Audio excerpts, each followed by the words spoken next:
Welcome to Raising Daughters, the podcast that helps parents learn the best ways to support their daughters as they navigate the high levels of stress, anxiety, pressure, and uncertainty so pervasive in our culture today. Dr. Tim Jordan is a developmental and behavioral pediatrician who has specialized in counseling girls for over 30 years and sheds light on the realities of today's young women in all facets of their lives. This is your opportunity to learn how to better support your daughters, making them feel safe, secure, and truly loved in the midst of life's ups and downs. Here is your host, Dr. Tim.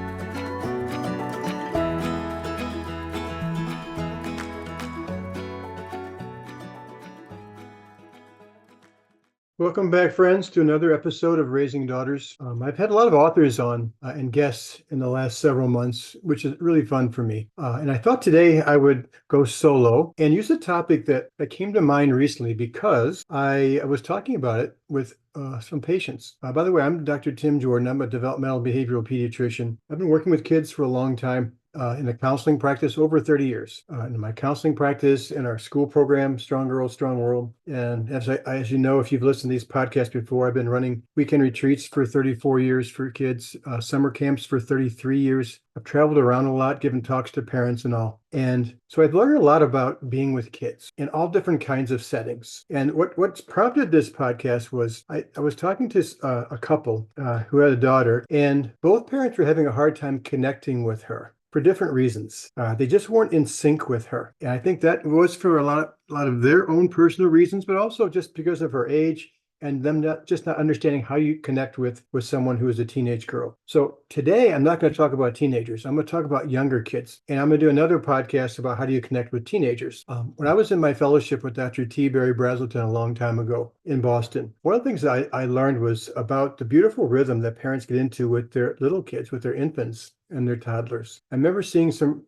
videos and being part of these interactions where there would be a little like 2-3 month old baby in an infant, like a pumpkin seat. And then they would have a parent come in and sit down in front of the baby and they would film the interaction. And what they found was a couple things that were interesting. One was when most of the moms came in and they would sit down in front of the baby's eyes would light up and the baby would smile and the mother would smile back. And then the mom might squeeze the baby's little chubby thighs and then the baby would giggle and then the baby would kind of turn away and the mother would turn away. And the baby would come back and then the mother would come back. And then there's this beautiful back and forth rhythm that developed that is the template for all future relationships. And if you have a parent who is attentive, then the baby learns that there is someone there, that there's someone who will get into a rhythm with me. There's someone who will respect when I need a break. So that beautiful rhythm was a beautiful thing to watch. And what was interesting was that the baby led that interaction as much as the moms or dads. That the baby elicited as much from the mom as the mom elicited from the baby. So if the baby cooed, the mom would coo. And then if the mom cooed, the baby might coo. So it was a mutual interaction. It was beautiful. And one of the funny things was the mom would leave, then the father would come in and sit down. And as soon as the baby saw the father, this is like 2 and 3 month olds, the baby had a whole different look. They would go and their eyes would raise up and their body would kind of tense with a big smile on their face. And Dr. Brazelton used to call it the pounce look, meaning the baby knew this is going to be a different interaction than it was with mom. There's a little bit more excitement. There's just a little bit more high energy in general. And the dads would smile and the baby would smile and they would get into a rhythm, but it was just different. And the baby anticipated that it's going to be different already by 2 or 3 months of age. Some parents have a hard time knowing how to do that with a baby. I've had a lot of dads tell me that they can't wait for their baby to get to be 3 or 4 or 5 or whatever, so that they can connect with them better because it was hard for them to connect with a little one. They just didn't quite know how. So they're anticipating these days, maybe throwing a baseball back and forth or doing things of that sort, or watching movies together. But there are a lot of ways to connect with kids at all ages. So I'm going to talk about the connection, just some things I've learned over the years that have helped me. And I had 5 younger sisters growing up. And so it helped me right from the start to know how to connect with younger kids. I was very fortunate. I changed diapers. I babysat especially the last 2 or 3 younger siblings. Sisters that I had. I babysat as a kid. I worked in summer camps. I umpired Corey League baseball. I mean, I worked with kids in all kinds of ways. Did summer camps, 3 or 4 summers. So I've learned a lot over the years about connecting. So let me just give you some suggestions about things that I have learned, and you can pick and take what you like, what fits for you. Sometimes it just takes something as simple as a smile or to make a funny face. My wife and I travel, 10, 12 or so times a year giving talks and things. And so if I see a kid sitting next to me with their parent, like a little kid, it might be like a 4-month-old or an 8-month-old or whatever. A lot of times they'll look over, and depending upon their age, if they're 8 or 10 months of age and they're going through stranger anxiety, sometimes they look over with a kind of a, is this okay kind of a thing. You're not my mom or dad. But I think sometimes just a smile, or I'll make a funny face, or I'll cover my face, then uncover it like a peekaboo kind of thing. And most kids like that. They start to smile. And then they might go, oh, wait a minute, maybe I shouldn't smile. I don't know. They have this sense of this is stranger danger. So then they'll turn back to their mom, not stranger danger, but stranger anxiety, which all little kids go through that phase. They'll turn away. So I turn away and I stop. But then they almost always will come back and look, and they'll sneak a peek, and then I'll do it again. And then I can get into a nice little rhythm with most kids just by smiling and making funny faces or making different faces or doing the unexpected. I might put like a cup on top of my head and I look at it like, I know that doesn't belong there. And their curiosity gets piqued. And so then they'll look at me like kind of with a quizzical look, and then it'll fall off my head, and then they'll kind of laugh. So sometimes it's something as simple as just doing the unexpected. If I'm someplace, I will like pretend I'm going out a door, and I'll walk into it, and I pretend I bang my head, and they always laugh. They always giggle. So you start looking for ways, how can I in this moment, if I want to make a connection with this kid, how can I get them to connect with me? And you may think, well, you're talking about strangers and, stranger danger and all that. And what I'm saying to you is I get so upset when I see parents who, just this morning, there's a place that we work out, and a couple days a week, they have coffee that you can get a cup on the way out. So I was pouring myself a cup of coffee, and there was a mom with a little girl who was probably, I would say she was probably about 3 years of age, something 3 or 4. But the mom was holding her, and while the mom was getting some coffee, and the little girl was watching. And so I turned to her and I smiled, and she kind of, turned into her mom, but then she turned back out, and I smiled, and she smiled, and I said to her, oh, what do you like in your coffee? And and the mom looked at me like I was Jack the Ripper. Like, how dare you talk to my 4-year-old daughter? Now, what I don't like about that is I want kids to know that the world is a safe place, and I want them to be curious and to explore the world. And if you're a 4-year-old and you're being held by your mom, that's safe. You should have a sense of safety there. And that's an opportunity for that girl to interact with people. Same thing happens on elevators all the time. Parents get so freaked out by somebody just looking at their kid and smiling. So anyway, so you can find ways, but it's also not just strangers. It's also like in the summertime, you might be at a pool, and there's kids running around all the way. You might be in the summertime, the kids are out in the neighborhood, hopefully playing out in the street or playing in the yard. And so it's about connecting with neighborhood kids. It's about holidays where there's cousins and nephews and nieces that you don't see very often who come over. It's always like a new experience. It might be you haven't seen them for 6 months or since the last holidays. Maybe they live out of town or something. So you can always slowly but surely kind of make a connection, respecting their need if they back off, for you to back off, but then to not give up. A lot of times what I also do is I always ask their names if with a kid. In my summer camps, my weekend retreats, I do a concerted effort in those first hours to try and memorize every camper's name. And I have a pretty good short-term memory. And so I will go around, we wear name tags the first day. So I'll look at the name tag and say, oh, hi, Susie, nice to meet you. I'm Tim. So I walk around and I just keep milling around while they're doing things and just looking at their name tag, just trying to memorize their names. When we do some of these retreats, like father-son, father-daughter retreats, everybody wears name tags. And we may do an exercise where they're all standing in a circle. I'll walk around the outside of the circle and look at their name tags. Again, a way to memorize names, because kids like it when you know their name. And adults do too, by the way. They like it. If you remember, like the next morning, they'll come into breakfast at these retreats, and I'll say, oh, hi, Susie. And they'll brighten up like, oh, wow, you remembered me. You remembered my name. Another little trick I use sometimes to kind of make a connection is, and my wife thinks is whatever, but I always mispronounce their, not always, but I tend to mispronounce their name. I saw a girl recently in my office, and her little sister came in at first with her and the parents before I talked to the older girl by herself. But the little girl's was probably about 5 or 6, the little sister. And she said her name was Violet. So I said, oh, nice to meet you, Violin. And she's like, no, Violet. And I said, I just kept butchering her name 2 or 3 or 4 times. And she was frustrated, but kind of funny frustrated, because I was using funny names. And sometimes that's one way I connect, is I will mispronounce their name, or act like I didn't hear their name. They'll say, my name is Ann. I'll say, oh, nice to meet you, Pam. No, no, no, Ann. Oh, nice to meet you, Andy. And then they, before long, we have this thing going back and forth. And it's just a way to start the conversation. It's a way to make an initial connection. I also think it's a good idea to ask about them. Ask about the things that they like to do. And if they say, I like gymnastics, or if they say, I like theater, to ask, oh, what do you like about that? Get them talking about their interests and their passions. Because most people, adults and kids, like to talk about the things that they're interested in. And there's our connection. And they may say something like, I really like theater. And I'll say, well, what do you like so much about theater? Then they'll give me their reasons why they love to do it. And I'll say, that's amazing. That's awesome that you like that. And then I might say, in my first 2 years of college, I was in 3 plays. So I know what it's like to be a theater kid. There's our connection. So you look for things in what they share that you can make a connection with, because you may have had a shared experience or a shared interest. And that's, again, the beginning of our friendship, the beginning of our connection. I also think that it's really important with kids, whether they're your kids or anybody's kids, to follow their lead. So often kids today are in all these supervised, structured activities where it's all laid out for them. And that, to me, is not the best way for kids to grow up. It's not the best way for kids to learn. Kids learn best through play, especially younger kids. There's a whole mound of research that would back up that statement, that kids learn best through play, and especially with unstructured play and with play that they choose and that they're engaged in because of their interest and passion, not because we're making them or because there's going to be a grade or because there's a competition or they're trying to win, but just because they like it. So I think it's important to see what they're interested in and then follow their lead and become interested in what they're interested in.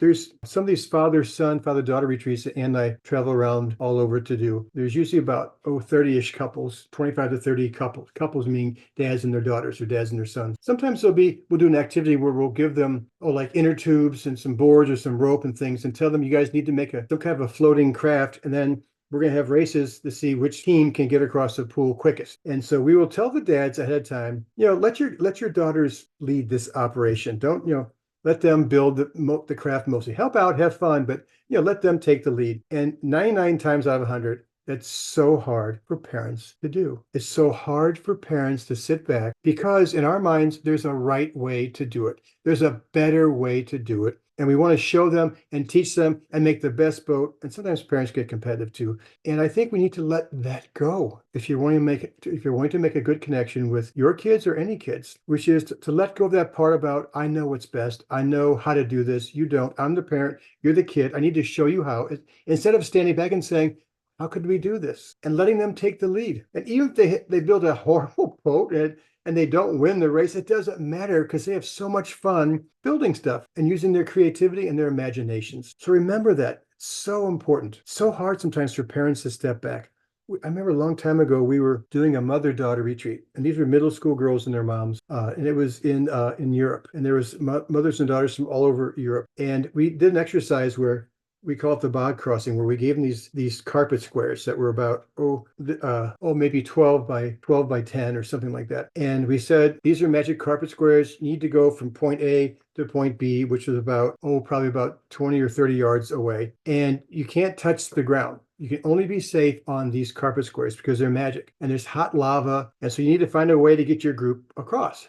And you need to all go together as a group. You can't send one or two across and come back, send the whole group across, which means that they have to work together. And so we would split them up into groups of about 10 or 12 and give them 5 carpet squares. So what it required was they're going to need to have 2 of them on those carpet squares, and then sometimes even almost half of a third, another foot on there as they go forward, and they have to reach back and grab the last carpet and pull it forward and put it in front of them. So they have to figure out how to work together. And again, we suggested to the moms, let them lead, listen to their ideas, let them do this, they can do it. And sure enough, not very long into this exercise, the moms took over and they were telling the girls what to do and not to do and all this. And so we ended up saying, time out, all of you moms right now have been bitten by a tsetse fly and you can no longer talk. You can't say anything. And I'll never forget, the girls started clapping, like, thank God someone, is stepping up for us. And the girls did great. They had great ideas, and they got the whole group across. They all celebrated. It was a great lesson for the moms to remind themselves, my kids are more competent than I sometimes give them credit for. I need to back off and allow them to take charge. Great way to connect with your children and other kids that may come to your house, to allow them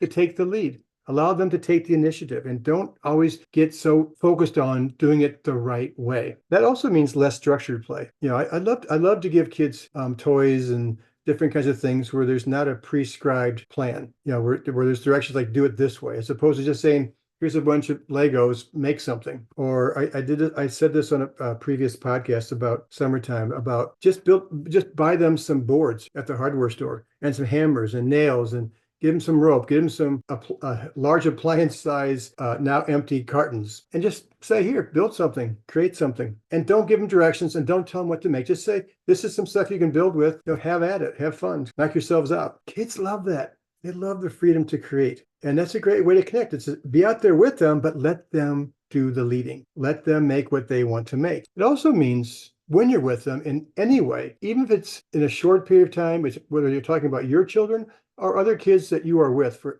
a variety of reasons, is to be fully present. I read recently a survey that was run by Lego. It was done about 4 years ago. And they revealed that 81% of kids wish their parents would play with them more. And today, if we did that survey, I think it would be higher. And if we asked the question, how many of you feel like your parents are on their phone too much? I can guarantee you 100% of kids would raise their hand, because I've asked that question on my retreats, my summer camps, and other places when I work with kids. So when you're playing with kids in any way, shape, or form, and you want to make a good connection, don't have your phone with you. Leave it inside, turn it off. Don't be, glancing at it. You need to be fully present. And it's so hard when that phone is there. Even if it's the buzz or the ringtone thing is off and you're only going to hear a vibration, even that is distracting. And even if you don't get a call or don't get a vibration, you're anticipating getting one and you're not fully present. Leave the phone inside. When you're at the dinner table, leave the phone in the bedroom. When you're going on vacation, you're driving in the car, leave your phone in your purse or in the glove compartment. Be fully present. Otherwise, it's not a deep connection with kids. And again, there's a whole amount of research that would say that anytime any of us are with people and phones are out and devices are out, that the level of conversation gets dumbed down and the connection is less deep. So practice being fully present. Turn off the TVs. Get rid of the devices for those times. You need devices sometimes to do your work and all that, but not when you're playing, not when you're with your kids in that kind of a way. Even things like car rides. Why do we have TVs and car rides? Why do we have iPads and watching movies when you're driving 20 minutes to somewhere? Talk. Let them make a playlist. Sing songs. Do nursery rhymes. I've had speech therapists tell me that a lot of kids are starting kindergarten and first grade and they're a little bit behind their reading because their phonetics are lacking. And a lot of it's because we aren't doing some of those things like reading nursery rhymes, singing nursery rhymes like a lot of people did in the old days before all these devices. That's a great way for them to learn phonetics. Another thing, when you're with your kids and you want to make a good connection with your children or any children, be a kid. Stop being an adult for a little while. Let go of your inhibitions. Let go of your need to look a certain way. Be willing to get dirty and messy. Allow them to be kids and be kids with them. Number one, it's a blast. I love being at camp. I love being at weekend retreats. I mean, what's more fun than being at a summer camp with kids? They are freed from their devices. They're freed from their families, their little sisters and all that. But they're out and they had that sense of freedom. And so they bust out and there's so much fun. So have that kind of fun. Let go of that adult role, that adult label. Let go of that silly kind of a thing. Some parents have a hard time doing that. Practice. And the best way to know how and the best way to practice is to watch your children and follow their lead. Let me say that again. The best way for you to learn how to be more silly and to let your guard down and let your inhibitions go and to play like a kid is to watch your kids and follow their lead. They're really good at being kids if you let them. If you follow their lead, it's a blast. You'll have a ton of fun. Their imaginations go crazy when they're allowed to have unsupervised kind of time. So just kind of follow that kind of a lead. Let them pick and choose things that you're going to do. I talked about this in a podcast a year or so ago at our summer camp a year or so ago. We always have a lot of downtime, unstructured time in our camps because we think it's important for all the reasons I've been saying, and because their lives are so structured, I think, at home. So there's sometimes after dinner 2 hours or so of just nothing time where we hang out and we decide, the kids decide to do what they want to do. And we create a game called Snake Pit. We play it in a Gaga ball pit, and I'll look back and find the link because I talked a little bit more about that. But anyway, instead of having everybody being inside the Gaga pit and with the ball and all that, instead we stand outside the pit, one person with each wooden side. I think it's an octagon. I think there's 8 sides. And we put our water bottle on top in front of us. And the person in the queen square starts, they have a frisbee, and they try and throw their frisbee and knock somebody's water bottle off of the ledge. If they hit it and it falls and hits the ground, that person is out and goes in the back of the line. If they hit the water bottle, it falls off, but they catch it before it hits the ground, they're still in. It's silly. But the most fun is we throw some of these plastic bats and these little boffer things that are styrofoam. And we throw a bunch of stuff inside the middle so that, because often, a lot of the times the frisbees end up in the middle, and then it's free. It's a free for all. Whoever grabs the frisbee first gets it, and they can be the next person to throw. So everybody wants the frisbee. So there'll be 2, 3, 4, 5 people jumping inside the pit and trying to get that thing, and they're hitting each other with the bats and the boppers. It's a blast. The girls love it. You'd be surprised at how crazy they can get. And that became because of unsupervised time and letting them create this game. And they kept making new rules.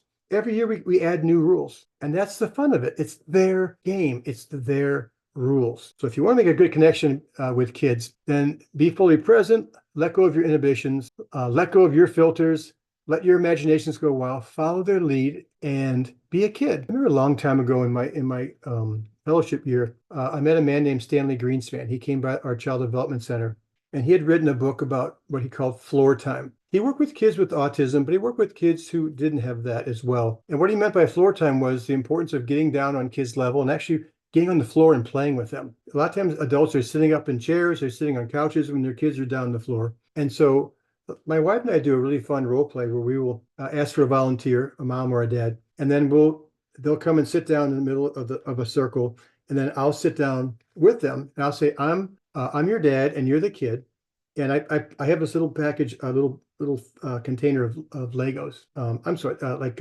Lincoln Logs, not Lincoln Logs. Those little, anyway, something they can build. And I'll say, I want you to be a kid, just start building with this stuff, and then I'm gonna be a dad. I want you to get a sense of how am I feeling if my dad treats me like this. And I tell the audience, I want you guys just to get in her shoes or his shoes, the kid's shoes, and get a sense of how am I feeling if my dad was parenting me like this. And so they start building, and so I'll sit in a chair above them, and then I start criticizing them. Well, why are you doing that? Where's the other? No, put the wheels on first. No. And I overly get involved, and I tell them the right way to do it, and I tell them that they're wrong in lots of different ways. I compare them with their sibling. I throw out all the stops, and then I stop and say, how are you feeling? And that kid there and all the other adults will say things like, I feel stupid. I feel not good enough. I have no creativity. My dad's always right. I feel stressed. I feel unsafe. I feel unworthy. All those kinds of things. So then I'll say, let me show you a different way. Then the kid's sitting there playing with their Tinker Toys. That's what I was trying to think of before. And instead of coming and sitting on the chair, I sit on the floor and I get in their level and I don't say a word for a while. I just watch them play. And a lot of times the adults who are watching in this circle, or if I'm in an auditorium, they're like up, in their seats, there's a lot of discomfort. Like, well, why aren't you going to say something? Aren't you going to play with your kids? And so I do it to make the point that the most important thing is that you're sitting there with them. It's not what you say. It's okay to just watch and not get your little hands in there to show them the right way to do it, to just be with them. And then I always say a few things, but the kind of things I do, I remember Stanley Greenspan said it was kind of like being a play-by-play announcer. Oh, it looks like you like building with your hands. I know. What are you building this time? I'm building a car. Oh, where'd you get that idea? So you just kind of ask questions. You don't grill them, obviously, but you're just asking questions and you're making some, a lot of times I don't say you're the best builder in the world. It's more like, I love how creative you can get. I love how you can build something just on your own with no plans. Or I love how focused you get when you're building things. Like you didn't even notice me walk in the room. That's amazing. I love how focused you get. That's a really healthy way to have floor time and to be with kids. And they feel, after I stop and say, how are you feeling now? They feel close, connected, safe, creative. They want to share more. They feel competent. All the things that you want your kids to feel about themselves. So get on their level. Don't overtalk. Don't take over. Follow their lead, become more of a play-by-play announcer. And parents say, was it wrong if you help them out? And say, of course it's not wrong, as long as you can help a little bit, but don't take over. And that's very hard for a lot of parents to do. Once they get their little hands in there, it's hard for them not to take over because in their minds there's one way to build a car, when in reality, there are thousands of ways to build that car. So get on their level and follow their lead once again. The other thing about connecting with kids is to watch your judgments. A lot of kids end up pulling away from parents because they feel judged because of the way they are, because of the way they do things, for lots of different reasons, judged and or criticized. Also, they feel like their parents are always teaching them, and they're, like they're criticizing, judging, saying, no, let me show you how to do that. And it's not wrong to teach your kids things, but I think we overdo it. I remember years ago, my wife Ann and I were just walking around the neighborhood on a summer evening, and we saw a dad and his son throwing a football back and forth in the street. And my first thought was, that's awesome. That's so cool. He's out there, throwing a football around. But as we got closer, what we heard was the dad coaching. At every throw, literally, the dad had a comment. No, hold your hands this way. No, don't catch it against your body. Catch it out front. When you throw it, put your hand back, behind your ear, then throw it. Every throw, every catch, he had some coaching tip, some quote unquote criticism, if you will. I could see the kid like, this is not as much fun as if we were just throwing the ball. Who cares? Right now, this is not training camp for an NFL preparation kind of thing. This is just dad and son sitting in the street or standing in the street throwing a football around to have some fun. So watch that you don't overcoach.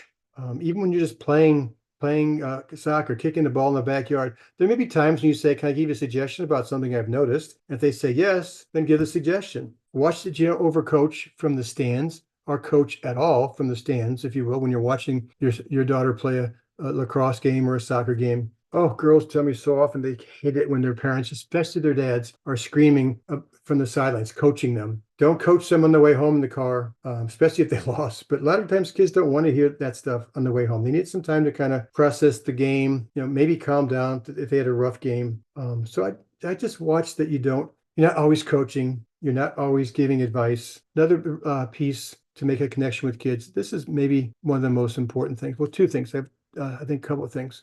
One of them is find interest that you can connect with them with so that you can have time together and do the things that they like to do. And so you have to kind of watch and see what they're interested in. And it may have to spark a new interest in you. Maybe you guys learn to cook together, or maybe you work out in the yard together, or maybe you plant a garden together. Maybe you read books together. I did that with my kids a lot.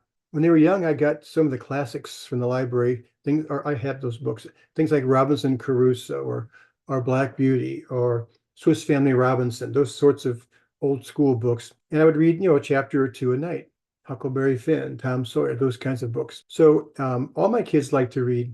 My daughter especially liked to read. She was our oldest, and so we did a lot of that reading together. And today, she's a reading specialist in schools. She got a master's in reading. So that carried over for her, that interest. So find things, whether it's my sons and I love to watch movies together. We still to this day, and they are 39 and 35 years of age, we talk in movie lines when they come home. They live out of state. When they come home, we still talk in movie lines. We'll see something and we'll be texting back and forth, and we're texting movie lines back and forth. And we almost always know exactly just a word or two or a short sentence, and we know the movie, we know the place in the movie. That's just one of our goofy connections, but it's fun. It's one of the things that we've done since they were little kids. I remember when my daughter was young, playing Pretty Pretty Princess with her. And I'm not sure if any of you have a daughter or son who has played that game. There's all these things you can dress up with and all. I'll never forget, this is my memories of Pretty Pretty Princess. There was earrings that she wanted me to wear. So I put them on and they would snap on your earlobe. Oh my God, they hurt so bad.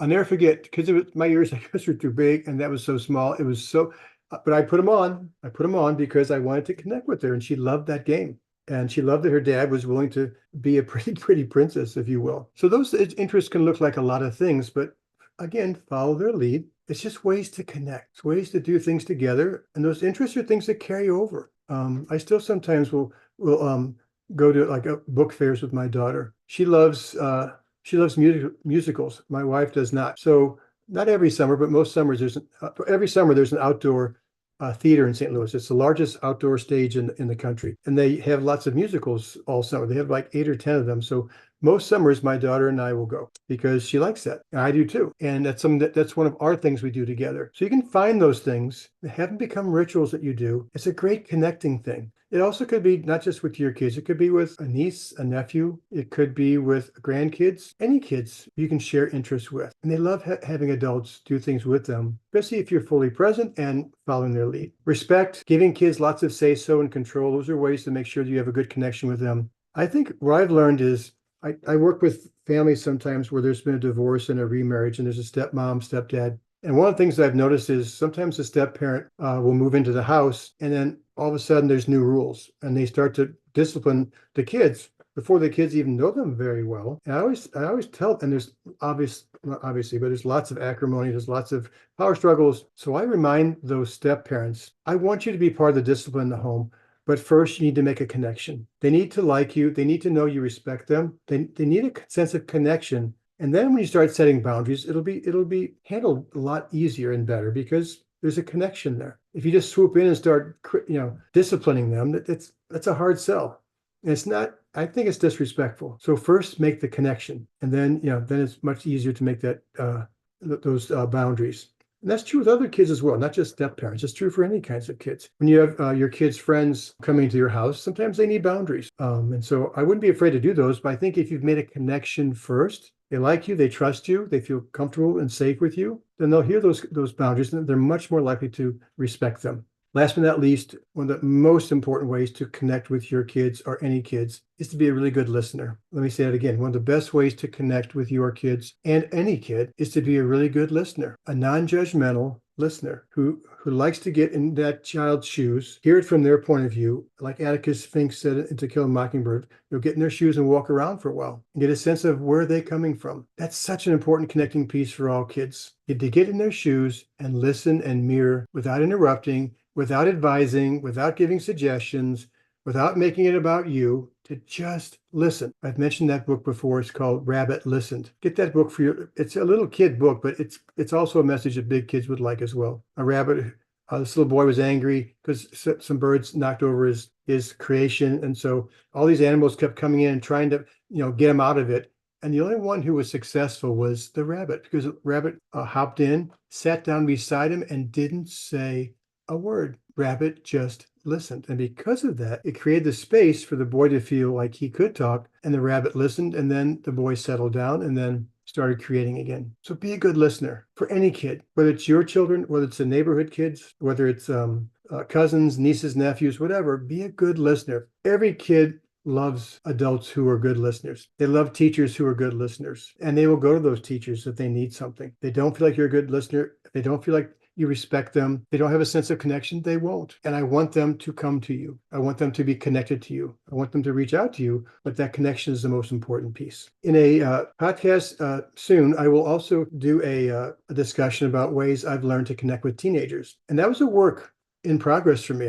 I didn't have a lot of training in working with teens from my fellowship training. It was more younger kids. So over the years in my counseling practice, and especially at my retreats and camps, I've learned from other camp counselors, people who had worked with teens. It's a different animal. And I think I can offer you some tips about ways to connect with your teenagers or other teenagers that you bump into in your various ways in life. Hope this helps to learn some ways to connect with kids in your life. And if it's not a natural thing for you because you didn't have a lot of experience with younger kids growing up, for whatever reasons, you can learn. And your best teacher is children. The best way to learn how to connect with kids, the best way to learn about what they need is to listen. Get in their level, follow their lead, follow their example. And if you do that, the connection will be there, I promise. I'll be back in a week with a brand new podcast. Thanks again, as always, for stopping by. And by the way, I always love it when you guys share these podcasts with other people. I really appreciate it.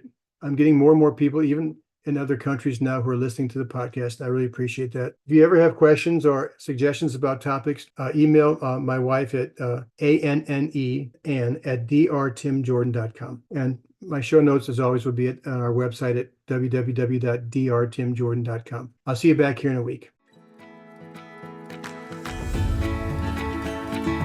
Thank you for tuning in to this episode of Raising Daughters. Hopefully you've learned something useful about girls and young women and how to help them navigate the pressures, challenges, and opportunities of modern life. If you want to become a more effective parent, keep listening to the show at drtimjordan.com and let the conversations shape you. Build that one-of-a-kind connection with your daughters in the most profound and meaningful ways possible, shaping them into strong, confident women of the future. That's all for now. See you next week for another episode of Raising Daughters.